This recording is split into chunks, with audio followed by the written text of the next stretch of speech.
For those of you who don't know me, I'm Danielle Huff, this year's president of AFP, and I'm extremely proud to announce that we once again were awarded with the 10-star gold chapter recognition. Out of 238 chapters in the AFP system, only 43 chapters achieved this recognition. So for all of the work we did last year, we've been awarded this. We have a lot of exciting things happening this year. We have a brand new identity. We went from being AFP North Central Ohio, which was a little confusing, to AFP Northeast Ohio. We have a more user-friendly website, and we have a brand new Certified Fundraising Executive Study Group.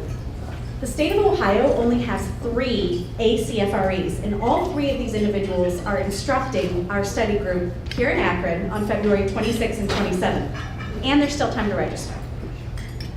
If you have any questions, thoughts, or suggestions for the chapter, please feel free to contact me or any of our board members. Can all our board members stand for just a minute? So look around you. Any of these people would be more than happy to chat with you about AFP. Before I introduce our speaker, we have a little bit more information for you on our mentoring program and our upcoming Career Success Institute.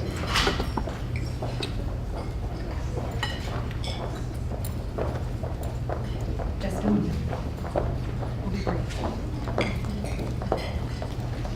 Good morning. My name is Amy Wong, and this is Shelley Green, and we are co-chairs of the mentoring committee for this year for AFP. The mentoring committee is in its 5th or 6th year, our mentoring program, and it's a wonderful opportunity for professionals who've been in the field for a while and those who are new to the field to connect and learn more about fundraising and everything that goes with it. It's a formal program where we actually will pair mentors and mentees based upon their experience and their goals. So someone who may be new to the field wants to learn more about annual giving, we would pair them with somebody who knows a lot about annual giving. However, if you have been in the field for a long time and maybe you have only done annual giving and you want to learn more about major gifts, you may have 10 years experience in fundraising but may still want to get paired with somebody with more experience. So it doesn't mean you have to be new to the field to participate, so we encourage everybody to apply. We are accepting applications through the first part of March, and we are looking for both mentees and mentors. We will have a kickoff breakfast in April with a date to be determined, and the program will run through the end of the year. So on your tables, we have a little sheet of paper for you so that you can get a little more information on it. There's more information on the website, and you can contact Shelley or me if you have any questions specific to the program. Thank you.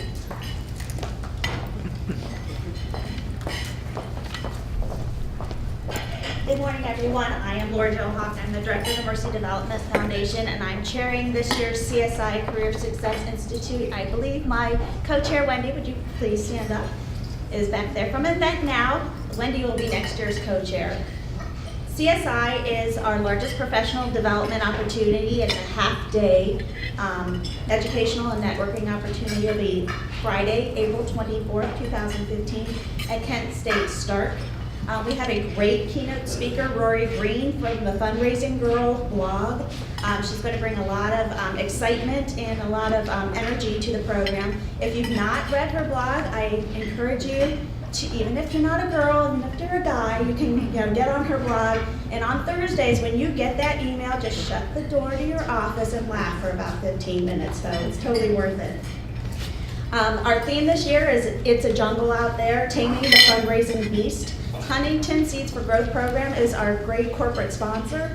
And again, there'll be 6 different breakout sessions from planned giving, major giving, crisis communications, and a whole lot of other topics. So I encourage you to get on the website and start registering now. There is an early bird registration that you can get a discount off of it. There's also a multi-person for an organizational amount. So if you're a member and you have people in your organization that are not members, they can register at the member rate with the early bird registration. So save the date for Friday, April 24th, Kent State start for a half-day professional development opportunity. Thanks. And I love the early bird rate because it's a jungle out there is our theme. So we say, you too can save money on. So now it is my pleasure to introduce a woman that I am extremely fortunate to be able to call a mentor and friend. Dr. Suzanne Allen is the president and CEO of Philanthropy Ohio, one of the leading voices and resources for philanthropy in our state. She has a wealth of knowledge and experience in fundraising in the nonprofit sector, and I'm not going to read her full bio now, but I think it's sufficient to say she's the cat's pajamas. Please welcome Suzanne Allen.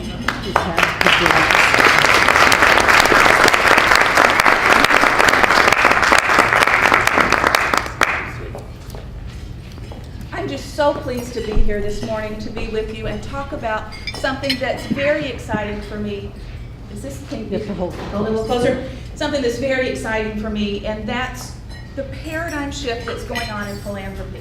But what I need for you to do first is take your cell phones out, turn them on, turn the sound on, post to Facebook, tweet while we're doing this, or share your thoughts on LinkedIn. If you are using your cell phone during this conversation this morning, I'm going to assume you're not playing Candy Crush or Words with Friends, but that you are tweeting about some interesting things that you are hearing or talking about with your counterparts. So before we get started, I need to take your picture because you'll be tweeted in just a few minutes.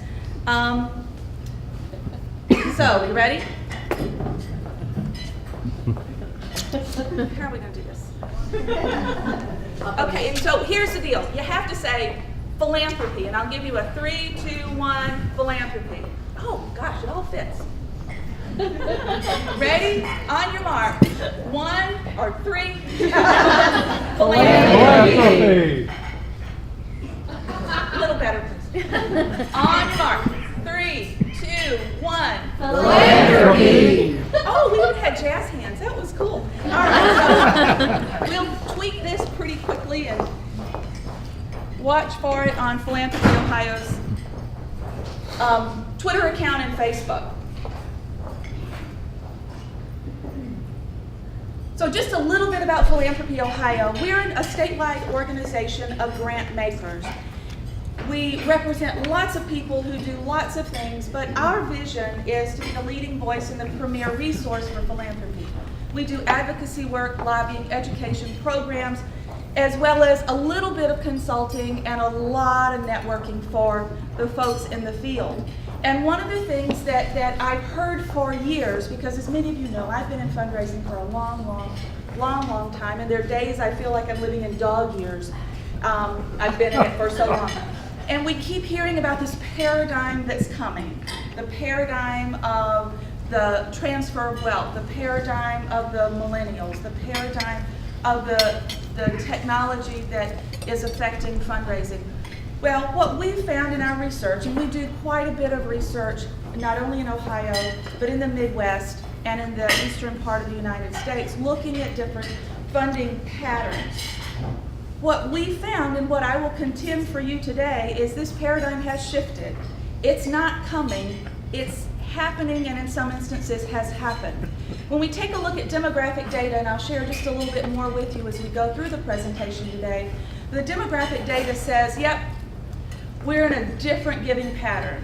And if any of you are as old as I am and you remember what it was like 20 years ago, it's very different than what it is today.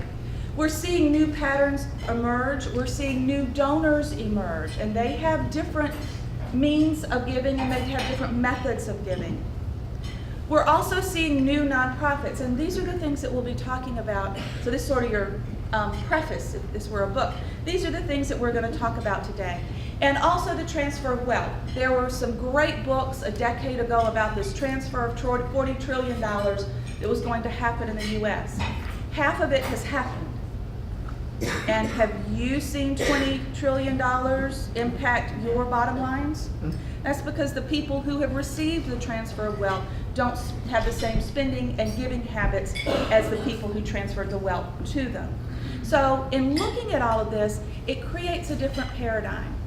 And we're not looking at it, we're actually seeing it in the rearview mirror. One of my favorite, and I love that you asked me what my favorite book was. So now I'll tell you what my favorite magazine is. It's the Stanford Social Innovation Review. They'll send it to you for free online if you sign up for it, and the articles are fantastic. This article, or this picture came from an article called "The Strategic Plan is Dead, Long Live Strategy." And honest to God, I have a PhD in strategic planning. This broke my heart when I read the title. But what it says is you cannot plan for 3 to 5 years anymore. You have to have a strategy that is engaging. So, if, pointing at my screen, sorry. If you look at the deliberate strategy here, that's your ongoing strategy. That's your vision. That's your mission. That's where you want to keep the mission drift from happening. And sometimes you have an unrealized strategy. You got to throw it out because you have emerging strategies coming in. So as we talk about this, what I'm really looking at are those emerging strategies, the things that are going to change our business model and change the way that we do things. And here's why it's happened. Technology is at light speed in terms of what can be done and what is available. It's not always what should be done, but what could be done. And also the economy, and these are things, again, just give me a little preliminary look here. The economy, organizations, people, culture, rhetoric, and results. So if you look at why the paradigm shifted, this is what I think, and what we've done a lot of research around in terms of what has happened. So let's start with technology. How many of you, if I asked today, could find a stamp in your pocket or your purse? All right, take a look. Take a look around and who waves their hands. Because I had to mail Valentine's to my How many of granddaughter. you couldn't find a stamp in your home or office if you tried? Look around, who's raising their hands? Technology was basically mail. It was telephone, it was paper, it was in-person meetings. And these are great ways to run your business, in part. Because what we know is charities were kind of invisible. And they were called charities, they weren't called nonprofits. They were not in the forefront because how many times would you put things in the mail that would be thrown away? Technology is now global. It's instantaneous, it's low cost, it's wearable, it's about big data, it's integrated. And as much as I push against it because I think the relationship is what's so critically important, there are ways to build relationships through technology.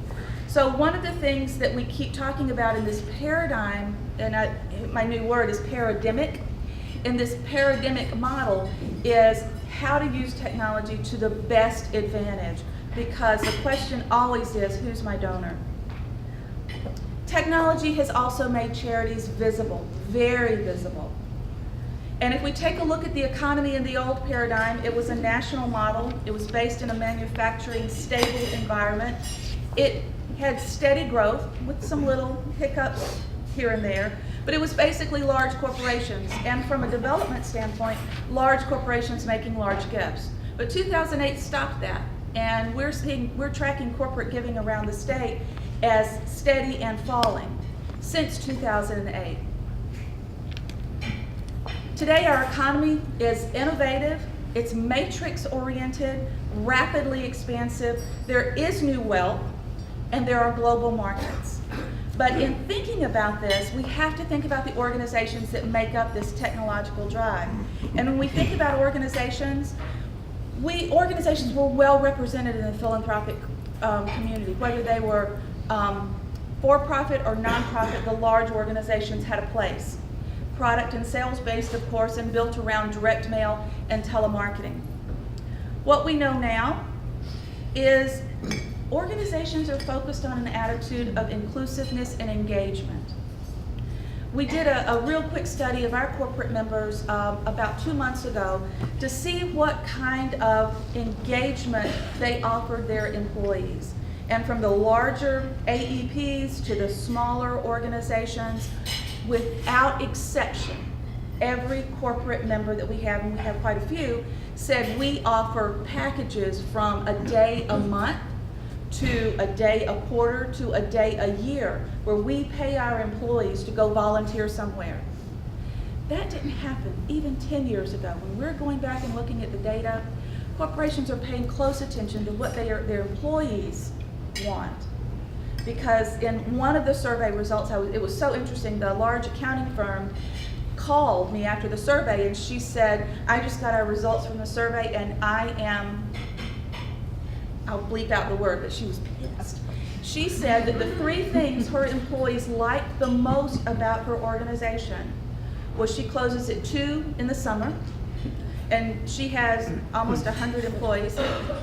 The pop in their vending machines is 25 cents. And she gives them an opportunity to volunteer somewhere for 1 day a quarter. She said, where's the accounting? Where's the leadership? Where's the management? Where's the culture? This is what they like the best. So when we're looking at organizations and we're thinking about them from a development perspective, what is the employee getting from the organization, and how can, as development professionals, you help the organization meet that? Corporations, as I mentioned before, are really rethinking corporate philanthropy. It used to be the board, the senior leadership, made gifts to certain places. We're seeing that focus now on what the mission of the organization is, and I'll use AEP as an example. They used to give to over 400 charities. Now they give to less than 40, and it's based on their mission. There is a new golden age of marketing, and I'll be happy to forward an article to you because it talks about 5 things. The new golden age of marketing. Remember Phil Kotler and the price, promotion, product, and place? That was the 4 Ps of marketing. The new golden age and the new paradigm says it's about science, it's about substance, it's about your story, it's about speed, and it's about simplicity. And this is a great article that talks about that in a lot more detail. But in terms of donors, in terms of people, this is the pyramid on the left is 1980, the pyramid on the right is 2014. It takes a look at males, it takes a look at females in different age stratas. And I'll forward this PowerPoint to Jackie and you can have a copy of it. But if you take a look at it and you look at where that pyramid is, because the higher you go in the pyramid, the older the population is. Major donors are younger, systematic, not systemic. Their parents were systemic. They're systematic. Before I give, this is what I want to happen. And they're data driven. And our culture was, in the other paradigm, very scientific, socially engineered to fix problems, and the term philanthropy fell into disuse. And actually we can track the use of philanthropy, and it's a program that we run. We track different words for cultural audits. But philanthropy was the most missed word in the 1980s in spelling bees. Our culture now is a little bit more humanistic. And I could show you ads from the 1980s versus ads from today's, and you'd go, oh my gosh, it's about social science, it's about humanism, it's about philanthropy. This word is used and rarely misspelled. But it's more than just the word, it's about the rhetoric. For years, and I'm terribly guilty of this, we used inadvertently negative messages. We said things like we should give back. We should give away. We should give to nonprofits. We should give to tax-exempt entities. And that one really, really bothers me, because if you're defining yourself by the fact that you're tax-exempt, that's kind of sad. We gave to the disadvantaged and we gave to the needy. What we're seeing in today's rhetoric is a very constructive appeal about donors being investors, about making a difference as opposed to giving away. We give through innovative approaches. We give to regions. We give nationally. We give to global causes. And we talk about civil discourse. And we talk about helping people do good things and right things and being positive about it. So here are the results. One of the things that we do a lot of is infographics, and I'm learning to love them. They look a little messy to me, but I have a colleague, our marketing and communications colleague. I called her my young colleague, and afterwards she said, you know, how would you feel if I called you my old colleague? I wouldn't feel so good. So she is my colleague, and she does a lot of infographics for us. And people absolutely love them because they give you a lot of information at a time. This is one that we did on the millennials in terms of who gives, why they give, where they give, and we'll go into this in a lot more detail. But let's start nationally and let's look at who gives. And if you look nationally, 72% of the $335 billion that was given nationally in 2013 was given by individuals. As a former development officer, that's where the focus has to be. I mean, you hire grant writers to write grants to foundations, that's only 15% of the national gifts. You hire grant writers to write grants for corporations, that's only 5%, or 5% of total charitable giving. If you look at what people give to, now this is nationally, religion is 31%. Interestingly enough, 10 years ago that was 40%.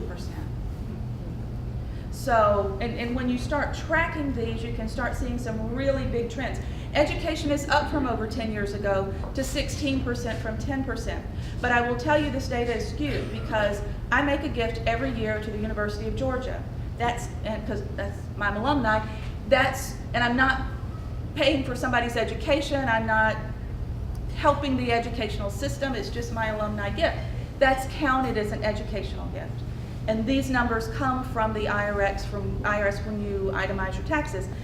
So as you take a look, Health and Human Services, about 22%, gifts to foundations, 11%, International Affairs is 4%.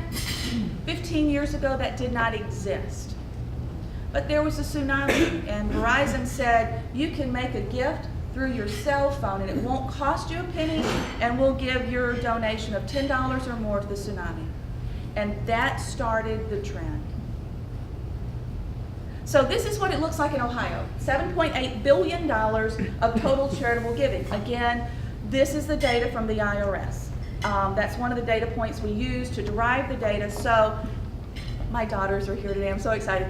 I know that they don't itemize, but I know that they give to charity. So this number is bigger than this. But this is what we know from a factual standpoint. But take a look, 78% was individual giving. And as you're looking at your development program, how much of your time is dedicated to individual giving, because it takes a long time to get a major gift. The standard research is 11 touches over 18 months to generate a major gift. So what percentage of your time are you putting towards individuals? Foundation giving is 16%. Other funder giving is 4%, and United Way giving is 2% of the total giving in Ohio. Individual giving, and this is what was really interesting for me. In fact, when we actually had, these were in development, and I challenged it and I said, this just can't be right. I'm new. Who knew that the majority of this it's not $7 billion, because individuals give 78% of $7 billion, so it's a lot of money. I don't do math real good. 68% of these billions of dollars that are being given are coming from households with household incomes between $50,000 and $200,000. Households over $200,000 gave 10%. Now, they did give almost $2 billion, but the smaller households gave twice as much. So, I mean, I'm always thinking about my development plan. What does it look like? Who am I asking money from? And why would they want to make that gift? And households of individuals less than $50,000 gave almost $500 million. And this is just what we know from IRS data. So as you're thinking about who your donors are, it's often helpful to look at who's giving. Now, in terms of individual giving, 1 out of every 4 Ohioans says they make a gift because they itemize it. But again, the data's skewed because this is only coming from one data point. But this is what I get really interested in. What are people giving to? It's interesting to know who's giving, but what are people really interested in? 31% in Ohio say they give to religion. And this is, this is looking at the last 5 years. Ohioans have contributed $26 billion to their favorite causes. 31% is going to religion. 16% is going to education. And again, I would challenge this number as well. It's nice to know it's out there. But are people, as alums, making gifts to their organizations, or are they giving money to their local public schools? And we're seeing a trend, very small trend, but I think it's going to grow significantly. As I mentioned, we do a lot of lobbying, and one of the issues we lobby on is education. We're seeing a lot of schools form 501c3 foundations, public schools. Who knew they could do that? Well, they can, and they did in the 1800s. And most schools had fundraising appeals because they weren't based on a tax base. They were free, but they were still sort of pay-to-play models. So we're seeing the public schools form foundations to start raising monies like the charters have done, like the privates have done, because there is money and people do care about public education. Health and human services I lump together because most of us do when we write grants or make grants. So that's 22%. There's an other that's 12%, public affairs, arts and culture, international affairs, environment, and animals. So it moves sharply from the religion, but you see where people are putting $25 billion in Ohio. So then I started thinking, well, what are foundations giving? Because that's the other part of that circle. Individuals giving 71%, foundations picking up 15%.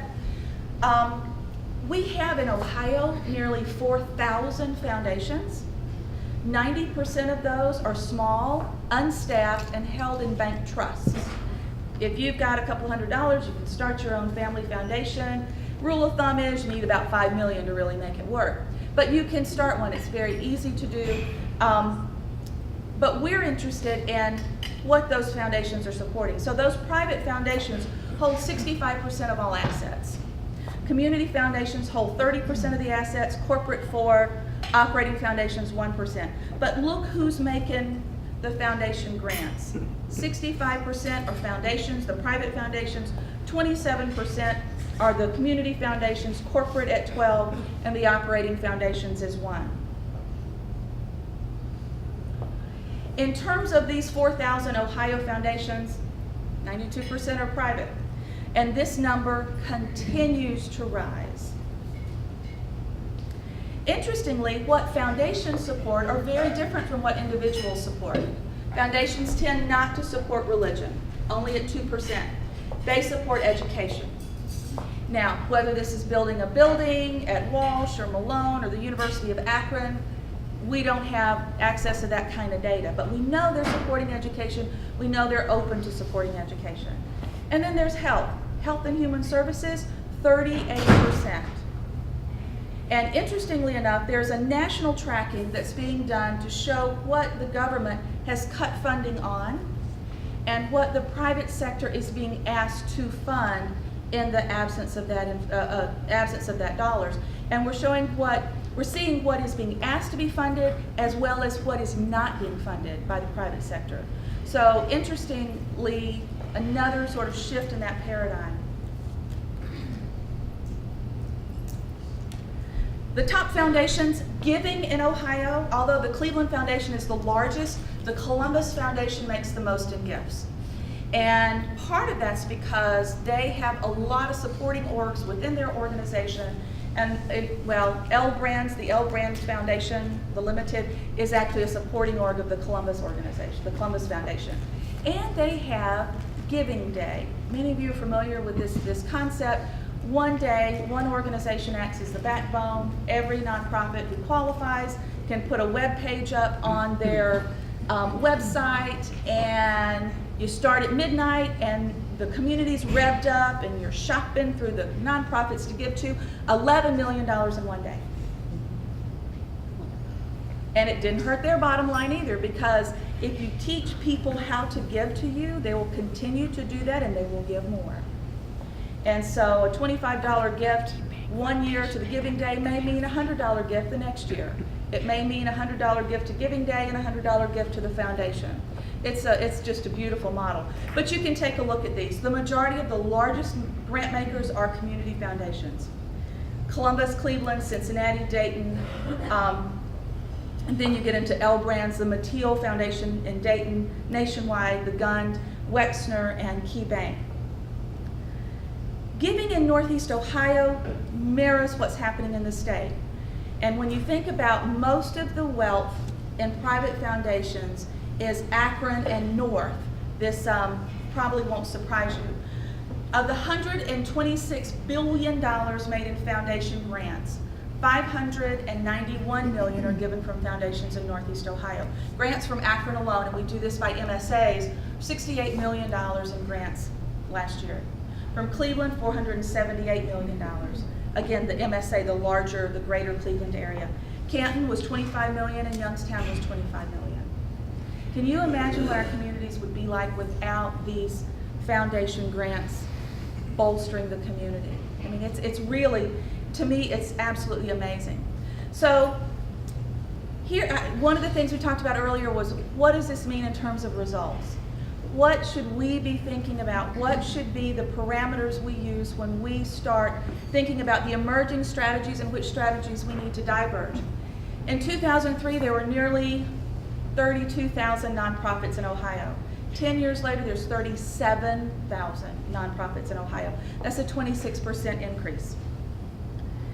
In terms of expenditures, what those nonprofits needed, in 2001, they needed $38 billion to survive. 2011, 10 years later, they needed twice that. They needed $70 billion to survive. So not only is the foundation giving going up, but it's not going up to the extent that the nonprofits have needs. So as we think about this, the truly proverbial greatest research question ever is, so what? What does this mean for me? How can I use this? What does it mean for me as I do my work? Because the paradigm has shifted. We're asking this question because we're looking through a different lens. But I gotta tell you, it's not one lens, it's a lot of lenses. It's a diversity lens, it's an inclusion lens, it's an economic lens, it's a fundraising lens. Every part of that macro environment that affects how you do business is a lens that you've got to have in your arsenal. The research we provide is just one piece of that to know who's giving. We've just contracted with a firm, it's called the Rural Entrepreneurship Center, it's in Minnesota. They do, and I'm such a research rat, they do the most interesting demographic, psychographic, geodemographic research. They can take your footprint and they can tell you where the most kids are who have free lunches. They can tell you where the wealthiest people over 60 live. They can tell you where the wealthiest people over 70 live. They can tell you where you don't send any information via mail to. I mean, you ask a question, they're pulling 1,200 data points and zip codes. And it's fantastic information, particularly for community foundations because they're the ones who need this kind of information, but the information is available. Lots of organizations are beginning to provide this kind of data and this kind of support because it's not just, well, you know, we're great people and people are going to support us. We used to say, you know, you build a better mousetrap, people will lead a path to your door. Oh, I'm here to tell you, it's about what you put on that mousetrap. Is it cheese? Is it peanut butter? What is that special sauce? Because that's the lens that you've got to use. And as I mix that metaphor, let me just kind of wrap this up a little bit. People are giving. If you need something to remember, people are giving more. Needs are increasing too, and I'm preaching to the choir here. So it really becomes about your vision. How you communicate that vision. Is it an emerging strategy? Is it something that you need to divest yourself of? Is there something, we talk about mission drift a lot at our organization because we're asked to do 47,011 things daily. And you have to at some point say, no, that's not what we do. So what is it that will keep you straight without mission driven? It's about the words we choose, how you define yourself. And I would urge you to do a word analysis. And if you want to test yourself as a leader, make up a new word. And I learned this from Mark Lindemood at Kent State University 1,000 years ago. He used the term rock and roll. And he was a fantastic guy. And he'd say, we're rocking and rolling today. And within a week, people were using that term to define their activities. Yeah, we're rocking and rolling. And they would use it without prompting. So if you want to test your ability as a leader, as a shaper, pick a word and test it. And if nobody uses it, there you go. But see what your impact is. Maybe there's a new word you can use to talk about the people you serve. There's a great example in Cleveland. We've been involved a little bit with the Breakthrough School. I don't know if anybody's familiar with that. They call their students scholars. It did amazing things for the culture. So again, it's about the words we choose. It's about how we define ourselves. Do we say give to us because we help disadvantaged people? Or do we make a difference in people's lives? People are listening for that, and rhetoric is so very important. It's about the data we use, and trust me, I can give you data that will support anything you want to support. So be careful. Big data is great, but it's big data. And how we use it is so very important. It's also about embracing diversity and understanding what that diversity lens is. It's no longer race. It's no longer gender. It's now getting into age. It's getting into beliefs. My CFO is Buddhist. Yesterday was a Buddhist holiday. And we had to wait for him to finish his morning prayers before we could start our all-staff meeting. But he was lovely in the meeting. He was so kind, and he was in a very happy place. But what diversity is there? What are you making sure that you're welcoming in your organization? And I don't care how much data you have, and I don't care how many wonderful programs you can offer and slick materials you have. It's about the relationship and understanding where that person is coming from. My CFO yesterday, they had to share stories. And so we started off with sharing stories, and they had to be visual stories. So his was a visual of the wind blowing a man with a coat on. And then the second visual was the sun shining on this man with a coat. And the question was, at what point will the man take his coat off? Well, Buddhist stories kind of leave you with that, but the answer is the sun. So by warming people as opposed to blowing at people, we'll get them to relax and release their outer garment to expose their warm underbelly. I don't know the rest of the story. But how we build those relationships and how we share them.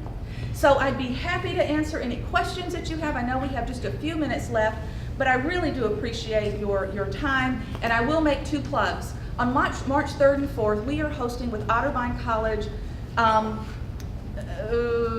Bowling Green, and Findlay, a Women in Philanthropy Summit. It's a 2-day summit. We have Mosimbi Gazumba, who is the head of the International Women's Fund, coming from South America to speak as a keynote on Tuesday night. And we have Katie Koch from Goldman Sachs coming on Wednesday. It's 2 days. It's at Otterbein. It's going to be a fantastic event where we are inviting women philanthropists to really talk about what it means to be a woman in philanthropy and what we can do to help the next generation help continue blazing the trail.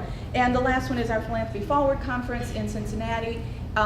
It's the 3 days before Oktoberfest. So I've been promised an oompa band and a beer tasting, so it really ought to be fun. Thank you very much.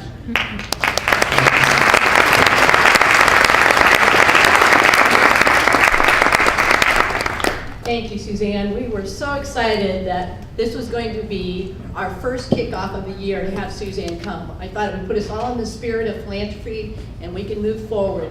My name is Pam Webb. I am the Director of Development at the Akron Zoo, but I am on the board and I serve as the Vice President of Professional Development. So I would encourage anyone who would like to be on that committee to talk to me. This is what we do. We bring people in, and as a chapter, we are moving forward. in the speakers we bring in. So thank you, Suzanne. Also, I have some questions that people submitted online. One of them was, Suzanne, what was the best education in fundraising? Well, I'm looking at Maureen Katanik. She was a wonderful, wonderful, wonderful mentor to me, but also this group was too, because this is a safe space for fundraisers to talk about what they're doing, how they're doing it, to use the mentoring program. But AFP also has some great, great programs as well. And I've never been to one that I didn't learn something. So I definitely say AFP was there. And I think this one you've already answered. It's giving by sector. And as Suzanne said, we will have this PowerPoint available. So that'll be out online on our website. Yes, and the video. What? The video. And the video. Oh, wow. Yes, and we'd like to thank Chris Miller for doing our video for us. If you want more of this data, we have an infographic that's phenomenal on our website. It's called the Ohio Gives Report, which will break down a lot of this data in more detail for you. Anyone else have a question? All right, one of the, oh, yes. Suzanne, with the work that you're doing, are you seeing a increase in interest for those nonprofits that are attempting social enterprise activities to help meet their financial goals on a yearly basis? And what kind of feedback are you getting from foundations and other people that you're seeing supporting that? Of the top 10 foundations that I mentioned, the top 5 are involved in PRIs and social enterprise. It's the new big thing, whether or not it's going to be sustainable. One foundation I talked to, and we're talking about investing in nonprofits like a loan, and they pay them back over a period of time, or they buy into the vision and they become funding partners, and it's a long-term engagement process. It's not about a relationship. They're actually involved in the organization, either from a strategy perspective and in some instances on a day-to-day management perspective. One foundation said he never makes an investment in a social enterprise without considering it a grant. So it may be another way that we're looking at grants as loans or as the PRIs, but it is a very, very hot topic, and we're doing a lot of programming around it to help smaller foundations figure out if this is a good fit for them. It's a risky endeavor.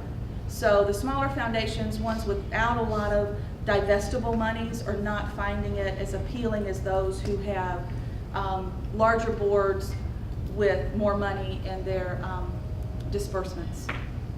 Very good question. How about giving to the arts? What does your data tell you about giving to the arts specifically? You know, it's all over the board. It depends on where it is. Cincinnati is having an upsurge in giving to the arts, primarily because of their Over the Rhine new endeavor. Cleveland is pretty stable. They ticked up for about 3 or 4 years, and now they've plateaued off. So it differs by region. I don't know what the Akron MSA is on that. I can certainly find out for you. But it is dependent on region. Nationally, it's steady. I have a question. You know, the paradigm shift is very, very interesting, but most of us in the nonprofit world, we're stuck in the annual fund, you know, capital campaign, paradigm. How do we break out of that and be more responsive to these changes? You know, that is the greatest question ever. I wish I had the answer to it, because we all run annual funds and we're all always seeking grant dollars. What we have done a little differently this year in our organization, because we're completely self-supporting, is we have asked for strategic partners. And we've identified 3 core areas of our organization. And instead of asking for unrestricted dollars, we're asking for dollars for strategic cores. Whether you want to make this an annual gift over 5 years, whether you want one lump sum, but it's taken a lot of work on our part, because now we have to report back on those 3 key areas, whether they'll be successful or not. I don't know the data on annual funds as to how successful they continue to be. But to me, an annual fund just builds a relationship for, a major gift campaign. But that's a good question, and I wish I had the answer. because then I'd write a book and I'd retire and move back to Akron. Becky? I love the concept of emergent strategy. It's something I've been thinking about, but didn't really have a name for, so now I do. But do you have any recommendations on how to sell that idea to your board? Because the agency I work for has kind of been just in the business of maintaining the status quo.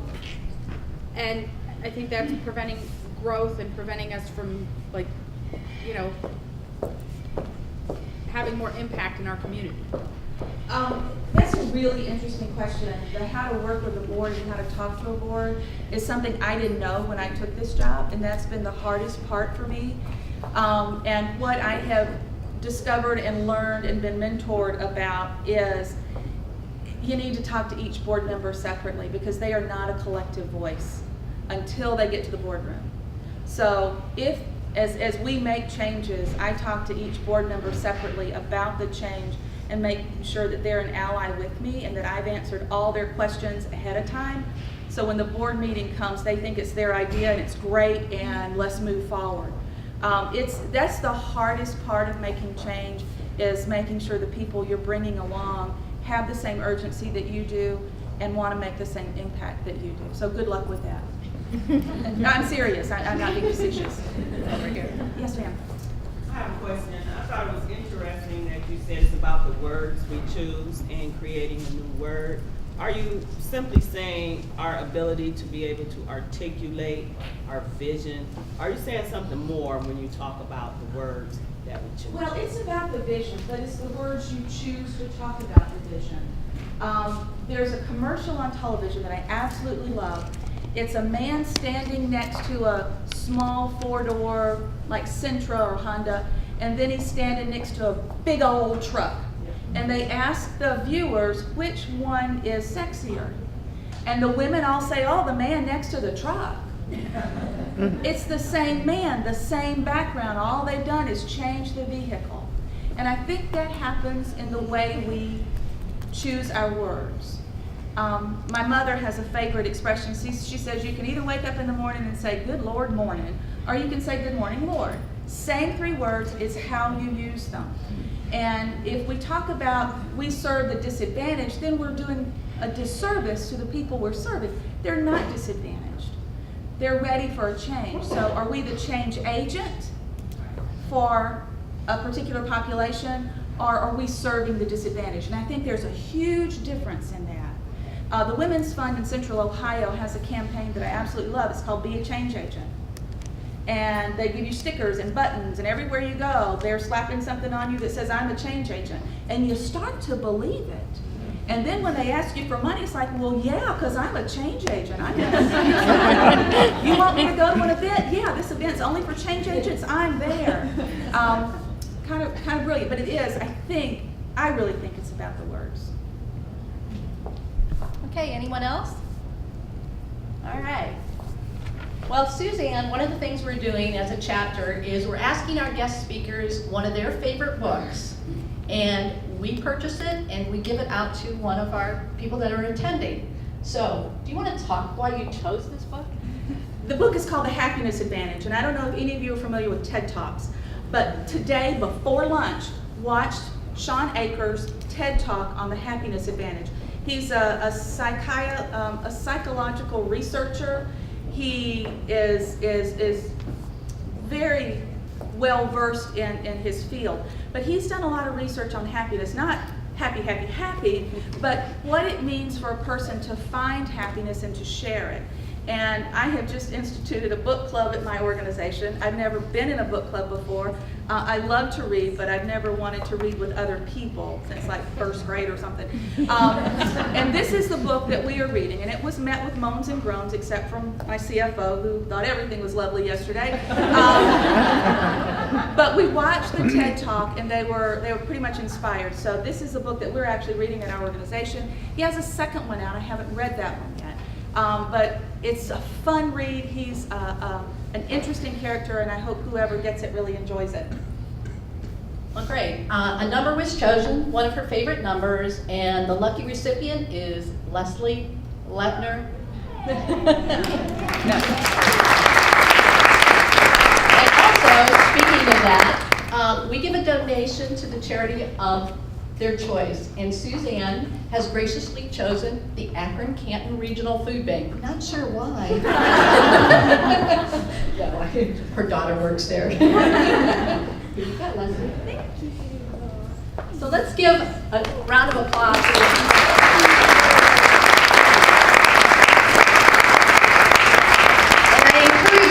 you to speak to any board member, any member, to see about joining AFP if you're not already a member. We have many things on the horizon. And thank you so much for coming out on such a cold day. I know the Shaw JC kept calling her, "You sure you're going to have that meeting?"